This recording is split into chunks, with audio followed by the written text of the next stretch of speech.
Unaona huu mmea inajulikana kama Clipdaga. Clipdaga. Hii dawa inafanya vizuri. Clipdaga ama Leonotis. Ni nzuri sana katika mfumo wa mmeng'enyo wa chakula. Sisi zamani tulikuwa tunatumia hizi. Unaoto unakula namna hiyo. Kuna sukari humu kwenye mfumo wa mmeng'enyo wa chakula. Una shida yoyote kwenye mfumo wa mmeng'enyo wa chakula, basi haya majani chemsha vizuri. Ukishachemsha vizuri, matatizo kwenye mfumo wa mmeng'enyo wa chakula, tumbo linauma sana, utatumia majani ya Clipdaga na utakaa vizuri kabisa. Pata nusu glasi kutwa mara 2 ndani ya siku 5. Basi tumbo linauma, gesi, unaarisha ama unaarisha damu, tumia majani haya. Lakini pia mmea huu ni nzuri sana kwa mfumo upumuaji.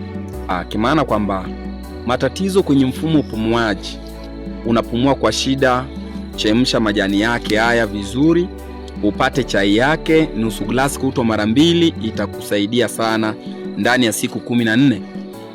Lakini pia kama una msongo wa mawazo na pia hujatulia, huzuni, kila hajatulia vizuri, wasiwasi, haya maua basi unaweza ukaweka kwenye maji ya moto, alafu ule moshi unajifukiza, unavuta haya maua. Na ndio maana ndege wanapenda sana kutumia. Kwa hiyo itakusaidia sana Clipdaga kurudisha hali hiyo. Lakini hata majani ukichemsha vizuri itasaidia sana system ya ubongo na inaleta utulivu. Na kingine ni pamoja na maumivu. Kama unapata maumivu kwenye joints pains, mambo ya vimbes mbalimbali katika mwili wako, basi majani yake ni mazuri sana. Unaweza ukachemsha ukatumia nusu glasi kutwa mara 2 ndani ya siku 14. Kama una shida ya ngozi, skin disease, unaweza ukachukua majani ukayachemsha vizuri, alafu ukajisugulia kwenye ngozi topically kwa nje. Nafikiri utapata matokeo mazuri sana. Ni dawa moja nzuri sana, naipenda. Lakini pia inaongeza sana nguvu mwilini. Hebu niambie unatibia magonjwa gani na mnahitaji kwa kilugha chenu? Hebu comment hapo chini. Hii ni Erastobe Food Product. Nataka nikuelekeze tiba ya malaria. Tiba ya malaria ambayo ni chap chap. Itakusaidia sana. Hii ni Eclopiutas. Eclopiutas kwa maana ya mlingoti. Chukua majani yote yale, lakini Globulus, mlingoti aina ya Globulus ni nzuri sana, iko very effective. Ukichukua majani haya ya mkaratusi, alafu kachanganya na mmea wa boga, unachukua ambayo tayari ni laini kama hivi. Usichukue iliyokomaa. Chukua laini namna hii. Ukishachukua namna hii vizuri, unaweza ukachukua na majani ambayo ni malaini, unaona mateke. Kwa hiyo tunataka mti huu hapa ambao ni laini, sawa? Katakata vidogo vidogo. Ukisha katakata vidogo, changanya na majani haya ya mkaratusi ama Eclopiutas, then chemsha kwa pamoja. Baada ya kuchemsha, pata glasi moja kutwa mara ngapi? Mara 2. Tena unatanguliza asubuhi kabisa kabla ya kula chochote. Fanya hivyo ndani ya siku 14. Lakini ninafikiri ndani ya siku 5 tu utakuwa umekaa sawa malaria. Muda mwingine kama malaria ni kali sana, piga mara 3 kwa siku. Yaani glasi moja kutwa mara 3. Nafikiri ndani ya siku 5. Tena wiki 2 ni nyingi. Aisee, ukipima malaria hakuna. Kwa uwezo wa Mwenyezi Mungu utakuwa fiti. Changanya hivi vitu viwili, then utumie kwa malaria. Utapata matokeo mazuri sana. Asanteni sana. Usikose comment hapo chini. Hii ni Erastobe Food Product. Bye bye. Unaona haya maua. Kama mtu una shida kwenye figo, kunywa. Itakusaidia sana kusafisha figo na ini. Lakini pia kama mtu una shida ya sikio linauma, chukua maji yake ushachoma ile ua, alafu kamulia sikioni, itakusaidia sana. Lakini kingine, kama unapata maumivu wakati wa hedhi, tunaita menstruation problems, hizo irregulars au maumivu makali wakati wa hedhi, basi chukua haya maua yake chukua ya ndani unaweza ukachanganya na ua hili, unachemsha, unapata glasi moja kutwa mara 2. Hasa wakati wa hedhi. Ukichukua ndizi lenyewe ukitumia, inasaidia sana magonjwa kwenye puru, rectum, inasaidia bawasiri, inasafisha mfumo wa mmeng'enyo wa chakula kiujumla, inaongeza nguvu mwilini kwa sababu ina sukari. Unaona ni chanzo cha energy. Mtu ambaye anaarisha pia, unaona itasaidia sana ndizi. Kama una shida ya koo, tunda la ndizi litakusaidia sana. Kama una shida kwenye mfumo wa mkojo, tunda la ndizi, tunda kama tunda litakusaidia sana. Hili ndio ndizi lenyewe. Na kama unavyoonekana. Hebu usikose kucomment hapo chini na utuambie wewe unatibia magonjwa gani. Asante sana. Hii ni Rastobi Food Product. Leo nakuletea mapera. Faida za mti wa mapera. Hali maarufu kama guava kwa kimombo, guava ama guajava, Psidium guajava. Huu mmea ina faida kubwa sana pamoja na tunda lake. Kwanza, majani yake ukichemsha, kutokana na phytochemicals zilizomo, inazuia mtu ambaye anaharisha. Kama unaharisha sana, ukichemsha majani ya mapera, hata kama unaharisha damu, ukitumia majani ya mapera glasi moja kutwa mara 2 ndani ya siku 3, basi tatizo litaisha kabisa. Kwa hivyo ni nzuri sana. Lakini nikwambie kitu, mapera ina vitamini C kuliko hata machungwa, yani ascorbic acid. Hivyo inaimarisha kinga za mwili, immune system. Inafanya vizuri sana. Lakini pia majani ya mapera ni nzuri sana kwa ugonjwa wa kisukari. Ingawa ili ilete matokeo mazuri inatakiwa uchanganye na mtu mwingine, mfano mlonge. Unaona? Ni nzuri sana. Unaweza kuchanganya na mlonge, yani moringa, majani yake. Basi itakusaidia kushusha sukari yako. Ingawa si mbadala ya dawa za hospitalini. Lakini pia kwa kuongeza nguvu mwilini, unayepata uchovu, mwili hauko sawa, basi chukua majani ya mapera, changanya na tangawizi. Pata hiyo chai, weka na asali. Kama una kisukari itakusaidia sana. Ukitumia tunda la mapera, kwa wewe mwanamke ambaye una tatizo la hormone imbalance, yani homoni zako vichochea viko sawa, itakusaidia sana. Na inaweza kurekebisha mzunguko wako wa hedhi. Ukichanganya na tunda la parachichi, inafanya vizuri sana. Unatumia juisi yake mara kwa mara yaliyoiva, itakusaidia. Huu ni mtu wa mapera na najua ina faida nyingi sana kiafya. Sijajua mnatumia kwa kutibia magonjwa gani. Hebu comment hapo chini ili tuweze kunufaika zaidi. Hii ni Rastobi Food Product. Umeuona wapi? Hebu angalia vizuri. Mizizi yake ni nyasi ngumu sana, lakini ni dawa. Wataalamu wanajua vizuri sana. Ni tiba, unaweza kutumia kujitibia magonjwa fulani nyumbani. Scientific name inajulikana kama Lysine indica. Ni dawa moja nzuri sana, ama wengine wanaita wiregrass, lakini ina nguvu sana. Kwa hivyo tumia kwa kiasi ambacho nitakuelekeza. Haya majani inatibu kikohozi kikavu, lakini pia kuharisha. Mtu anayeharisha damu inasaidia, au mwaro wa kawaida. Majani yake haya naenda kukuelekeza namna ya kutumia ama kipimo. Inasaidia mtu ambaye ana mawe kwenye figo, kidney stone ama renal lithiasis, inasaidia vizuri. Mapafu, mtu anayepumua kwa shida ama mapafu ina shida, basi tumia wiregrass, itakusaidia.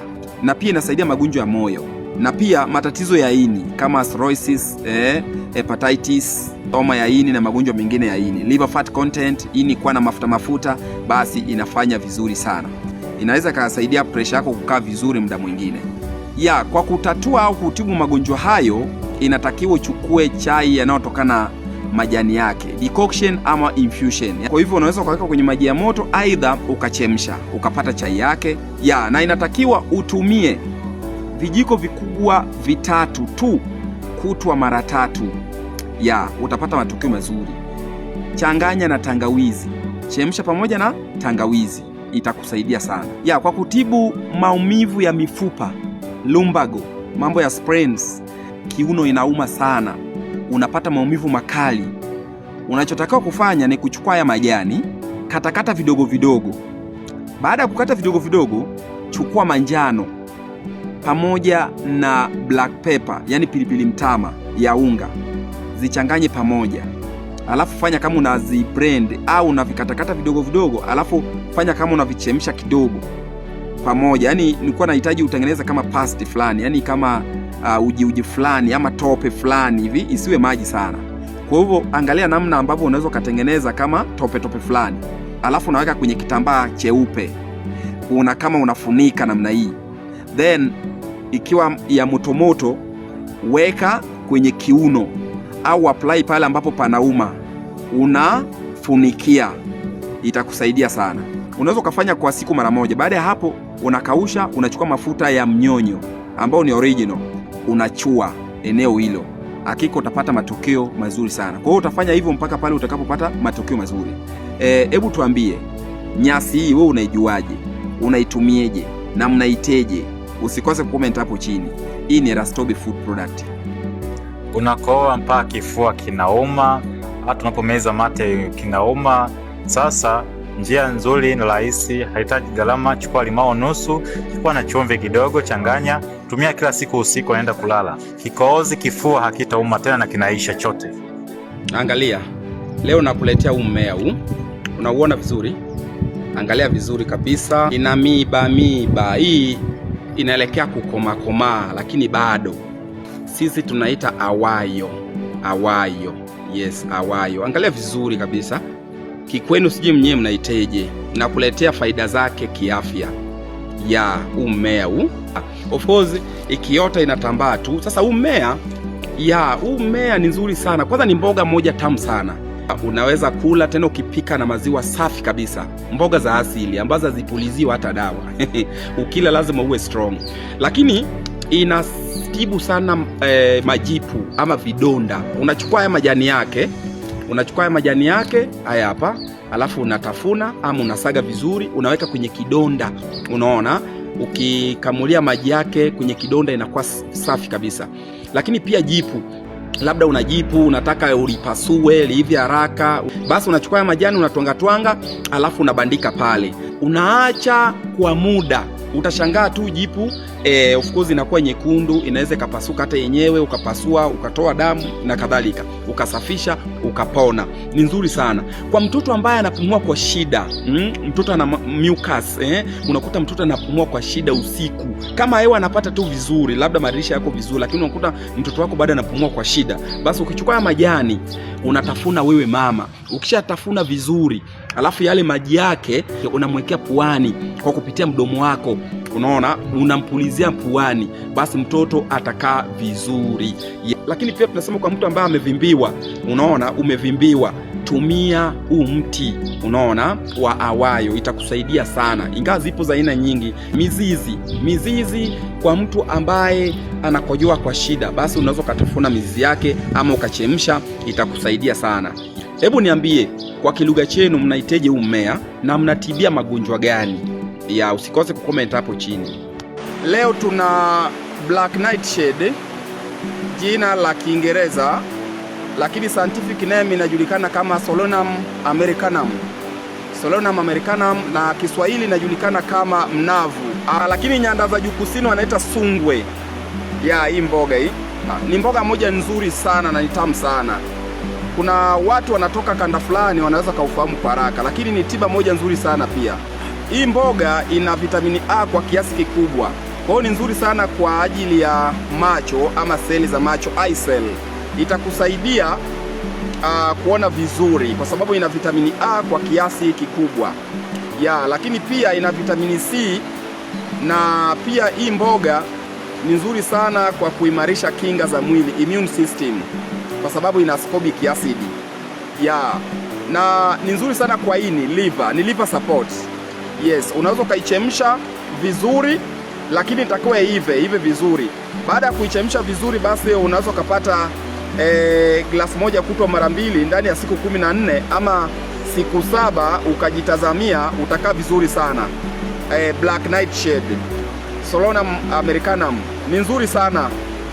Lakini pia ni nzuri sana kwenye mfumo wa mmeng'enyo wa chakula kwa sababu inayo fiber za kutosha, yani nyuzi ama kamba. Na nimeona leo niwaletee hii mboga kwa sababu kwa afya binadamu inaweza ikafaa sana. Kwa wale ambao wajui mboga hii, basi tafuta hii mboga ili uweze kuitumia mara kwa mara, lakini hakikisha inaiva vizuri kabisa. Ni mboga moja nzuri sana.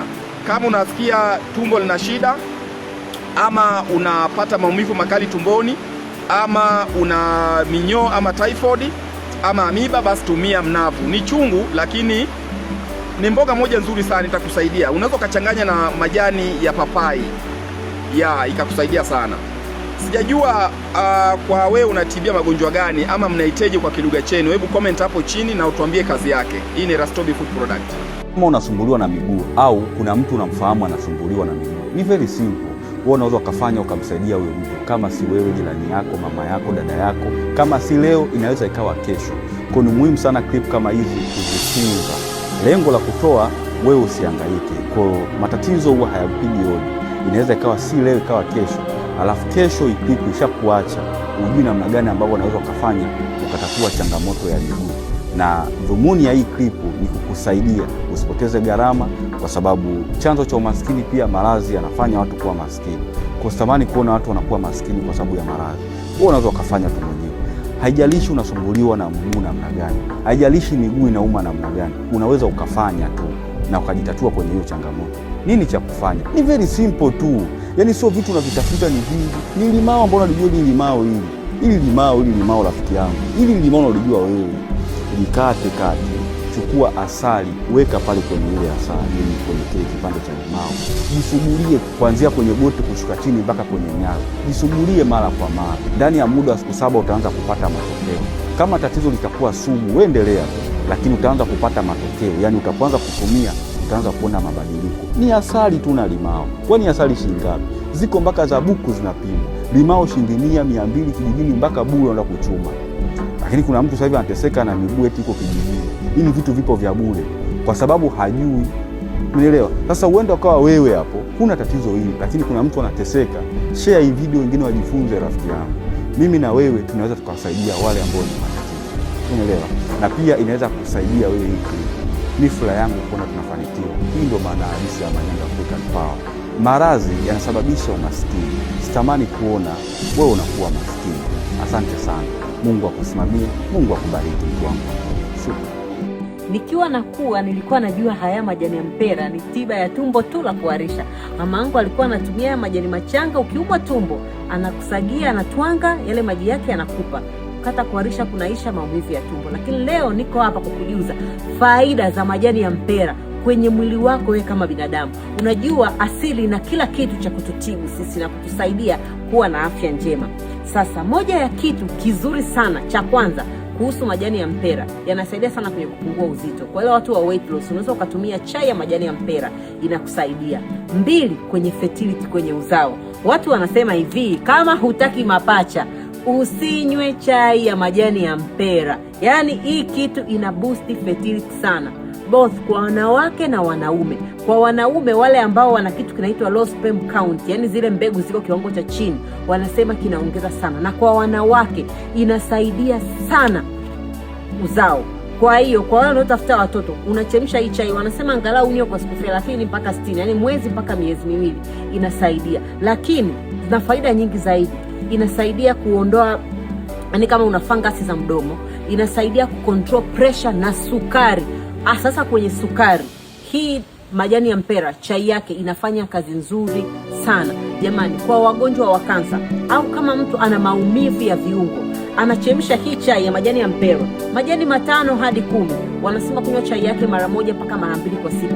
Inasaidia sana. Haya, wale waenga wenzangu ambao mnajua matumizi ya majani ya mpera, naomba mniambie hapo kwenye comments, wewe unajua faida zipi za majani ya mpera? Mimi nimeshare hizo chache ambazo nasifahamu. Jamani, nature has everything to heal us. Look closer, usidharau. C'est pour cela que les Chinois ne portent pas de lunettes. D'abord, ils mettent la pulpe de 2 fruits, de la passion dans un récipient en verre, hachent 3 gousses d'ail, ajoutent le jus d'un citron et du miel selon le goût, puis laissent reposer pendant 24 heures. Ils prennent une cuillère par jour et cela aide à prévenir la vision floue, la dégénérescence maculaire, élimine les maux de tête, la fatigue oculaire et la myopie. Uhitaji tena kwenda hospitalini kwa kufanya haya. Chukua mbegu ya parachichi, ikatekate vipande vidogo vidogo, kisha weka kwenye chupa yako ndogo kama hii, chumvi vijiko 2, karafuu pamoja na pombe. Ukipata gongo au konyagi ni sawa, ikae wiki 1 hapo. Kisha mchanganyiko huu ni mzuri kwa kondomo maumivu ya goti au vimbe kwenye goti. Kama unahisi umefungwa mambo yako, chukua ndimu, weka kwenye ile beseni yako, alafu weka na kitunguu saumu na chumvi ya mawe. Alafu utaandaa maji ya moto, utachanganya pamoja. Alafu acha maji hayo yapoe ndani ya dakika 30. Alafu nenda kaoge, mambo yako yatafunguliwa, mambo yako yatakuwa sawa. Ni mimi Mzee Tiba, fanya kwa ajili yako. Koma kujiroga kwa mikono yako mwenyewe. Kama una tabia ya kuua kila mdudu anayeingia kwako, wewe ndiye mchawi namba 1 wa maisha yako. Unajikaribishia laana na umasikini wa kutisha. Ukithubutu kumuua mdudu namba 5, sahau kuhusu kutoboa kimaisha. Mimi ni Joseph Kinyota. Ladies and gentlemen, let's go. Namba 1, kipepeo. Huyu sio mdudu wa kawaida. Kiroho ni roho ya kibali inayokuletea mgeni wa pesa. Ukimpiga, umeua kibali chako na riziki na kata hapo hapo. Mwache atoke mwenyewe. Namba 2, panzi wa kijani sebuleni kwako. Ukimuona, hiyo ni pesa imekufuata hadi ndani. Ukimkanyaga na kumuua, umekanyaga mpenyo wako wa kifedha. Utatafuta hela na utazikosa vibaya sana. Namba 3, vunja jungu. Kiraho, huyu ni mlinzi wa madhabahu yako anayekuzuia usipigwe na mapepo. Kumuua ni sawa na kubomoa ulinzi wa nyumba yako kwa mikono yako. Unakaribisha mikosi itambe kwako. Namba 4, nyuki mmoja anayezunguka sebuleni. Usithubutu kumpiga. Analeta utamu na siri ya utajiri kwenye boma lako. Ukimuua, umeamsha roho ya uchungu, magonjwa na ugomvi kwenye ndoa yako. Na namba 5, usijaribu kabisa. Msafara wa sisimizi weusi wa sukari. Kiroho, huu ni msafara wa mabilioni yako unahamia kwako. Ukiwa mwagia maji ya moto au sumu, jua fika umechoma na kuua riziki zako zote. Utalaaniwa na kuishiwa mpaka ushangae. Hitimisho: andika nakataa laana, kuvunja mikosi hiyo, kuendeleza kazi ya mawazo chanya, kuokoa roho za watu. Toa sadaka au mchango wako kupitia M-Pesa 0749315115, jina Josefu Emmanuel Simoni. Mungu akubariki. Je, umekuwa unatafuta mahali pa kupata vifaa vya shule na ofisini kwa urahisi? Karibu Nyambo Stationery. Hapa ndio suluhisho lako la vifaa muhimu. Hapa utapata madaftari makubwa na madogo, counter books, mabegi ya shule na ya kusafiria. Pia tunauza na kusambaza vifaa bora kwa shule na ofisi. Mbali na vifaa vya shule na ofisini, pia tunatoa huduma za kifedha. Tunasaidia kupata vyeti vya kuzaliwa, vitambulisho vya NIDA na usambazaji wa gesi majumbani. Tunapatikana Kigamboni na tunafanya delivery popote ulipo. Karibu Nyambo Stationery. Hapa ndipo suluhisho lako linapatikana. Mnakaribishwa wote. Yes, I'm King Genius, mfalme wa dawa. Bana, hivi kuna mtu mpaka leo bado anasumbuliwa na vidonda vya tumbo? Hivi mpaka leo kuna mtu bado anasumbuliwa na gesi tumboni? Naomba nikwambie, kama una vidonda vya tumbo, kwa namba 0766646521 sogea nikufundishe dawa yako ya tumbo na ufanye mwenyewe ufanikiwe. Sitaki uje kwangu wala uende kwa yeyote. Kama unajijua una ugonjwa wa vidonda vya tumbo, tafuta ngano kidogo, utatafuta na maziwa fresh haya hapa, lakini pia usisahau kutafuta yai la kienyeji pia na asali hii hapa. Kinachofanyika, tia haya maziwa fresh kidogo kwenye kikombe chako, alafu tia na asali kidogo namna hii. Ukishamaliza kufanya mchanganyiko huu ni unga wa ngano kidogo tu, utauweka ili iwe rojorojo. Sawa, 0766646521. Ukishafanya hivyo, utachukua yai la kienyeji hili, utaliponda vizuri kabisa. Mchanganyiko huu, mtu mwenye shida ya vidonda vya tumbo, koroga mchanganyiko huu. Njoo nionyeshe. Mchanganyiko huu utakuwa mzito. Mchanganyiko huu utakuwa mzito kabla hujala kitu chochote asubuhi au jioni. Kunywa mchanganyiko huu na utanishukuru. Kwa namba ya simu 0766646521. Kama unajijua una vidonda vya tumbo, una gesi tumboni, kunywa hii itakusaidia. Kunywa hii itakusaidia na utanishukuru. Haya ndiyo mambo matatu ambayo shetani hataki uyaombee kabisa. Sasa chukua Biblia yako na notebook yako, nikuelekeze mambo matatu ambayo unapaswa kuyaomba haraka sana, ambayo shetani hataki uyaombee. Jambo la kwanza, jina jema. Fungua kitabu cha Mithali 22:1. Inasema jina jema ni bora kuliko fedha. Tunakumwambia Mungu hivi: Mungu, naomba unipe jina ambalo ni maarufu, naomba unipe jina ambalo litavutia pesa. Kuna watu wanakula kwa sababu ya jina lao, wanakaa kwenye viti kwa sababu ya jina, na jina jema hutoka kwa Mungu. Jambo la pili ni mwambie Mungu akupe watu ambao ni matajiri. Matajiri wajisikie kuwa na amani wakiwa pamoja na wewe. Matajiri wajione kwamba wanaongezeka wanapokuwa na wewe. Zaburi 45:12 inasema, nao matajiri watajipendekeza kwako. Mwambie Mungu, weka neema kwenye jina langu, weka neema kwenye biashara yangu, weka neema kwenye maisha yangu, ambayo kwa hiyo neema itafanya matajiri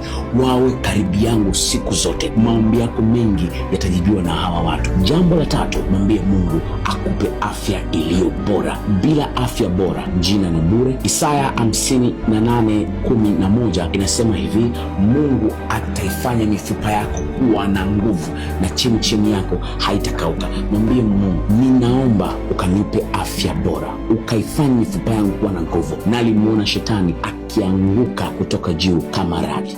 Bwana Yesu asifiwe. Amina. Majina yako naitwa nani? Ariela Vincent Komba. Ariela Vincent Komba. Una miaka mingapi Ariela? 6. Una miaka 6. Uko darasa la ngapi?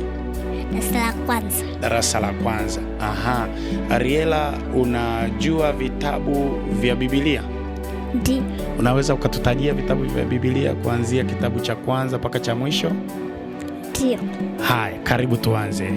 Mwanzo, Kutoka, Mambo ya Walawi, Hesabu, Kumbukumbu la Torati, Yoshua, Waamuzi, Ruth, Samueli wa kwanza, Samueli wa pili, Wafalme wa kwanza, Wafalme wa pili, Mambo ya Nyakati wa kwanza, Mambo ya Nyakati wa pili, Ezra, Nehemia, Esta, Ayubu, Zaburi, Mithali, Mhubiri, Wimbo ulio bora, Isaya, Yeremia, Maombolezo, Ezekieli, Danieli, Hosea, Yoeli, Amosi, Obadia, Yona, Mika, Nahumu, Habakuki, Sefania, Hagai, Zekaria, Malaki, Mathayo, Marko, Luka, Yohana, Matendo, Warumi, Wakorinto wa kwanza, Wakorinto wa pili, Wagalatia, Waefeso, Wafilipi, Wakolosai, Wathesalonike wa kwanza, Wathesalonike wa pili, Timotheo wa kwanza, Timotheo wa pili, Tito, Filemoni,